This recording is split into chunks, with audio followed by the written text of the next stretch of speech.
আমি আমার জীবনে আমার অল্প বয়সে এইটুকু বয়সে আমি মানুষের মৃত্যু দেখেছি, কিন্তু নিজের মৃত্যুটাকে এভাবে সাজিয়ে গুছিয়ে নিজের লক্ষ্যের দিকে নিয়ে যাওয়ার মতো মানুষ আমি দেখেছি একমাত্র ওসমান হাদিকে।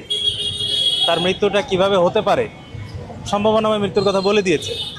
আবার বলেছে আমি যদি মারা যাই তাহলে আমার কোনো আক্ষেপ নাই, কিন্তু যারা আমাকে হত্যা করবে তাদেরকে যেন বিচারের আওতায় আনা হয়। কারণ তাদেরকে যদি বিচারের আওতায় আনা না হয়, আগামী দিনে আর একজন ওসমান হাদি জন্মাবে না। আপনি দেখবেন এই যে আমাদের দেশের বিচার ব্যবস্থাটা এত স্লো, যে ধর্ষণ করতেছে তাকে গ্রেপ্তার করা হয়েছে, কিন্তু যে এটার ভিকটিম সে জানেই না যে ধর্ষক গ্রেপ্তার হয়েছে।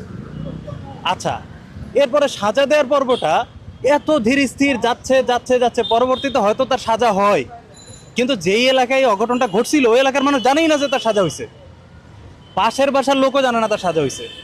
তো শাস্তি যদি হয়, প্রথমত তো হয় না, যে কয়টা হয় গোপনে, যার শাস্তি হয়েছে এলাকার মানুষ জানে না।